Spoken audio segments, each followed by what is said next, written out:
प्रश्न 12। 4 मीटर ऊंचाई के एक वर्गाकार कमरे में जिसकी भुजा 6 मीटर है, हवा का आयतन निम्नलिखित में कौन सा होगा? तो प्रश्न 12 तो लिखेंगे वर्गाकार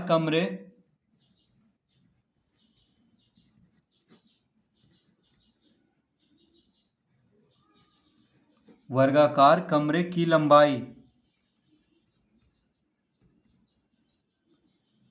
कितना दिया हुआ है? 6 मीटर। वर्गाकार कमरे की लंबाई 6 मीटर दिया हुआ है। चौड़ाई भी 6 मीटर हो जाएगा क्योंकि वर्गाकार है, यानी लंबाई चौड़ाई बराबर होगा। ठीक है। और ऊंचाई कितना दिया हुआ है?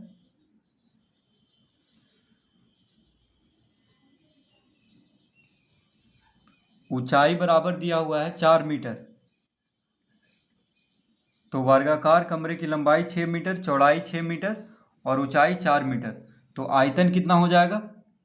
कह रहा है कि हवा का आयतन निम्नलिखित में कौन सा होगा? तो लिखेंगे आयतन बराबर क्या होता है सूत्र? तो घनाभ का आयतन का सूत्र क्या होता है? लंबाई गुना चौड़ाई गुना ऊंचाई,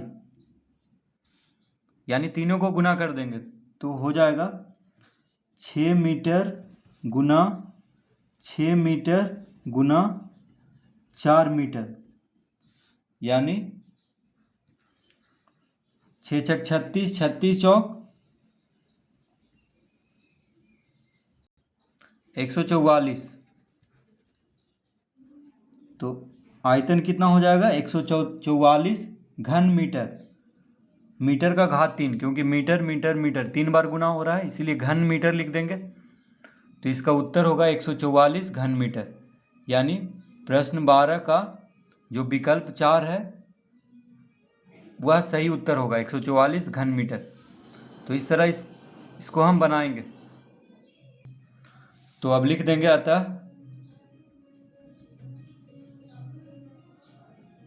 अतः हवा का आयतन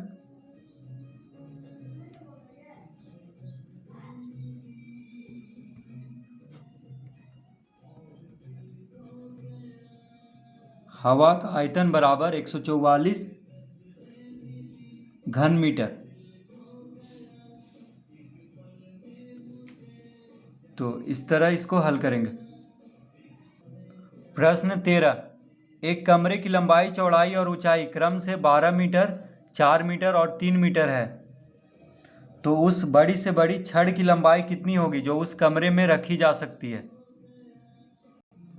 तो प्रश्न 13 क्या क्या दिया हुआ है? कमरे की लंबाई दिया हुआ है 12 मीटर, चौड़ाई 4 मीटर, ऊंचाई 3 मीटर। ये दिया हुआ है कमरे का लंबाई, चौड़ाई और ऊंचाई। तो कह रहा है कि उस बड़ी से बड़ी छड़ की लंबाई कितनी होगी जो उस कमरे में रखी जा सकती है, यानी हम इसका विकर्ण मालूम करना होगा। ठीक है। कमरा तो घनाभ के जैसा होता है, तो घनाभ का विकर्ण का सूत्र क्या है? तो घनाभ का विकर्ण बराबर होता है, तो लिखेंगे कमरे का विकर्ण बराबर, या सिर्फ विकर्ण लिखेंगे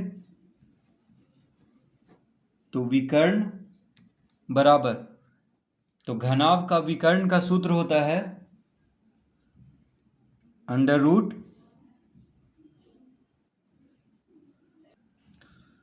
L square plus B square plus H square. ठीक है। ये होता है, यानी एल क्या हो गया? लंबाई।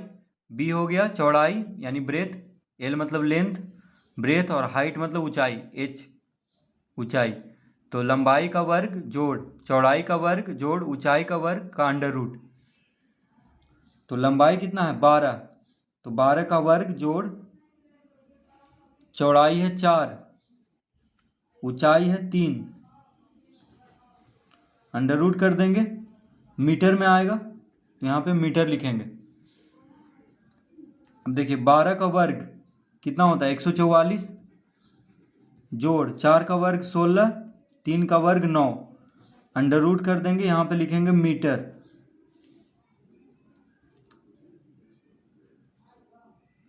सबको जोड़ेंगे 6 4 10, 10 9 19, हाथ में रहा 1, 4 1 5 1 6, 1 यानी 169 आया, अंडर रूट 169 मीटर।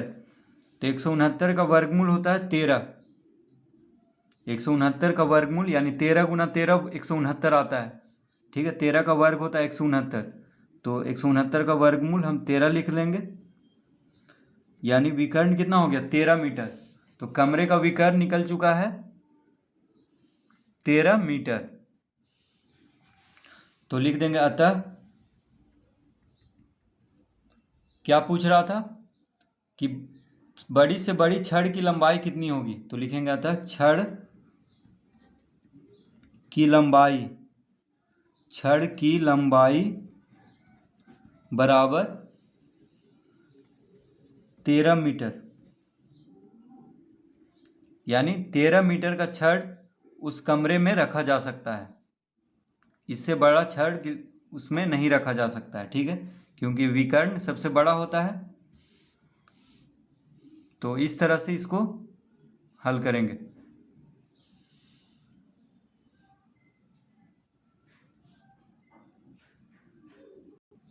प्रश्न 14, एक घनाभ का आयतन 576 घन मीटर है और आधार वर्गाकार है, जिसकी एक भुजा 6 मीटर है, तो घनाभ की ऊंचाई ज्ञात करें। प्रश्न 14, तो क्या क्या दिया हुआ है, तो लिखेंगे माना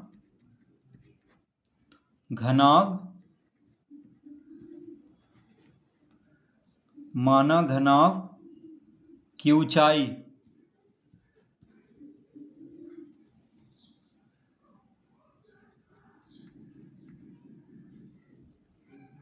बराबर h, घनाभ की ऊंचाई बराबर h मीटर।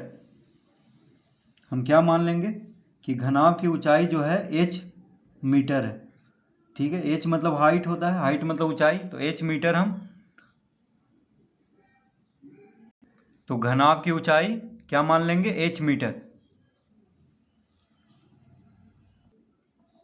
और क्या क्या दिया हुआ है, तो यहाँ पे मीटर दिया हुआ है, ये घनाभ की ऊंचाई को हम h मीटर मान लेंगे, और लंबाई, तो घनाभ की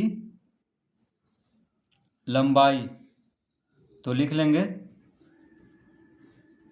लंबाई बराबर कितना दिया हुआ है 6 मीटर, 6 मीटर, और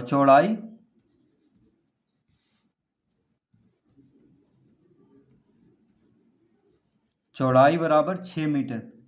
तो देखिए लंबाई और चौड़ाई दोनों 6 मीटर का हो जाएगा, क्योंकि प्रश्न में कह रहा है कि आधार वर्गाकार है, तो आधार जब वर्गाकार हो तो लंबाई चौड़ाई बराबर हो जाता है, यानी लंबाई भी 6 मीटर होगा और चौड़ाई भी 6 मीटर होगा, क्योंकि दिया हुआ है आधार वर्गाकार है जिसकी एक भुजा 6 मीटर है।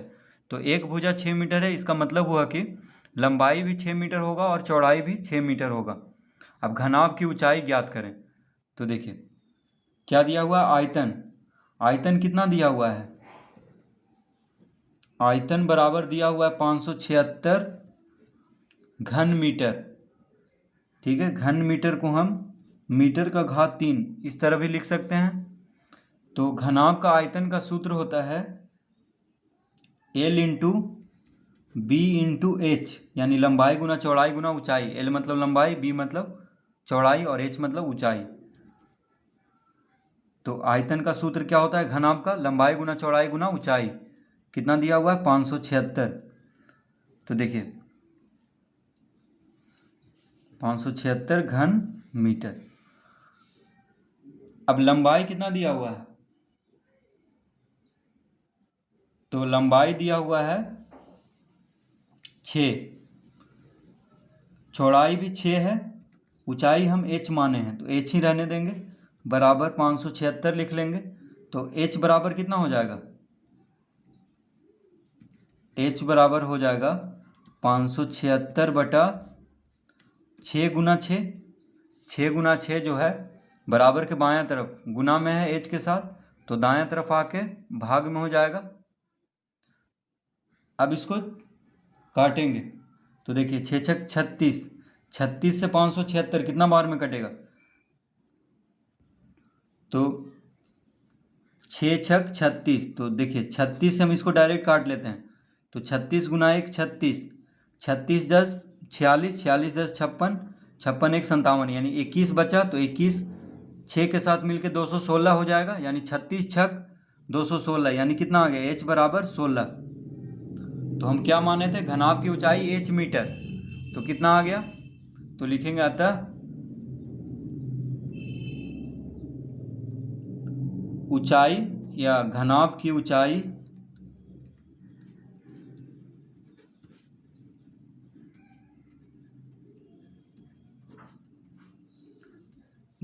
की ऊंचाई बराबर 16 मीटर। इसका उत्तर कितना हो जाएगा, 16 मीटर।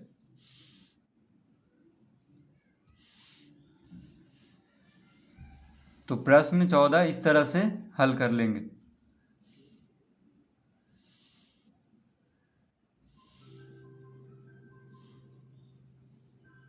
प्रश्न 15, एक लड़का 2 लीटर दूध खरीदने गया, दुकानदार ने उसे एक आयताकार बर्तन से जो 20 सेंटीमीटर लंबा, 15 सेंटीमीटर चौड़ा और 5 सेंटीमीटर गहरा था, एक बार मापकर दे दिया। निम्नांकित में चुनें कि उसे कितना कम या ज़्यादा दूध मिला।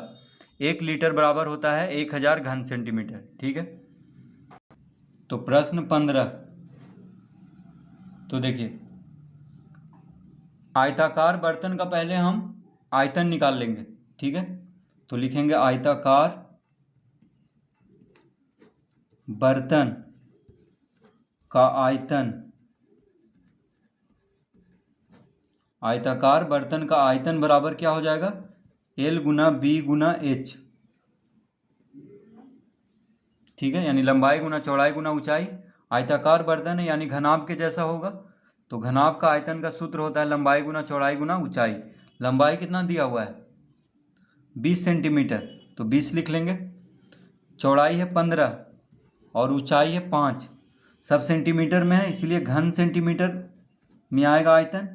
तीनों सेंटीमीटर में है तो सेंटीमीटर गुना सेंटीमीटर गुना सेंटीमीटर, सेंटीमीटर का घात 3 लिख लेंगे। अब देखिए इसको गुना करेंगे तो 20 पचे 100 और 15 गुना होगा यानी 1500। देखिए 20 पचे 100, 100 गुना 15 यानी कितना आ गया, 1500 घन सेंटीमीटर। ठीक है, ये आ गया। अब 1000 घन सेंटीमीटर में 1 लीटर होता है। ठीक है, 1 लीटर में 1000 घन सेंटीमीटर होता है, 1 लीटर में 1000 घन सेंटीमीटर होता है। ठीक है, या इसको इस तरह कर सकते हैं कि 1000 घन सेंटीमीटर में 1 लीटर होता है, तो 1500 घन सेंटीमीटर में कितना हो जाएगा, यानी 1500 को 1000 से भाग दे देंगे।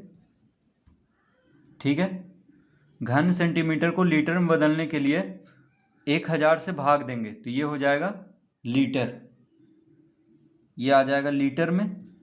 ठीक है, तो देखिए 2 शून्य से 2 शून्य कट गया, 15/10 यानी कितना हो गया, 1.15 को 10 से भाग देंगे तो 1.5 लीटर, 1.5 लीटर यानी 1.5 लीटर उसको दूध मिला। ठीक है, तो उसको कितना दूध मिला तो लिखेंगे अतः, उसको कितना कम दूध मिला है तो लिखेंगे अतः उस या लड़का को, अतः लड़का को 2 लीटर माइनस 1.5 लीटर कितना आ गया, बराबर कितना होगा, 2 में से 1.5 को घटाएंगे तो 0.5 यानी आधा लीटर। तो आधा लीटर बराबर कितना हो जाएगा, देखिए आधा लीटर बराबर कितना घन सेंटीमीटर होगा, इसको भी निकाल लेना है। तो गुना करेंगे यानी 0.5 गुना 1000 करेंगे, क्योंकि 1 लीटर में 1000 घन सेंटीमीटर होता है। ठीक है, तो इसको घन सेंटीमीटर में बदलना है।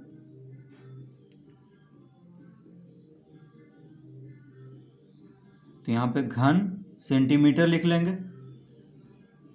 ठीक है, तो कितना हो जाएगा, ये हो जाएगा 5/10 गुना 1000। देखिए दशमलव हटाएंगे तो 10 आ जाएगा नीचे, यानी बटा में 1 शून्य से 1 शून्य कट गया, यानी कितना आ गया, बराबर 5 गुना 100 यानी 500 घन सेंटीमीटर। 500 घन सेंटीमीटर कम दूध मिला, कम दूध मिला। ठीक है, तो एक लड़का को 2 लीटर, उसको चाहिए था 2 लीटर। ठीक है, उसको दिया कितना, 1.5 लीटर। तो घटाएंगे तो कितना, आधा लीटर उसको कम मिला। तो आधा लीटर को घन सेंटीमीटर में बदलेंगे। कैसे बदलेंगे, 1000 से गुना करके, क्योंकि 1 लीटर में 1000 घन सेंटीमीटर होता है। तो 0.5 गुना 1000 घन सेंटीमीटर हो जाएगा। तो 5/10 गुना 1000 यानी 500 घन सेंटीमीटर कम दूध मिला। उस लड़के को 500 घन सेंटीमीटर कम दूध मिला, यानी विकल्प दूसरा इसका उत्तर होगा, विकल्प दूसरा 15 का। तो इस तरह से हम प्रश्न 15 हल करेंगे।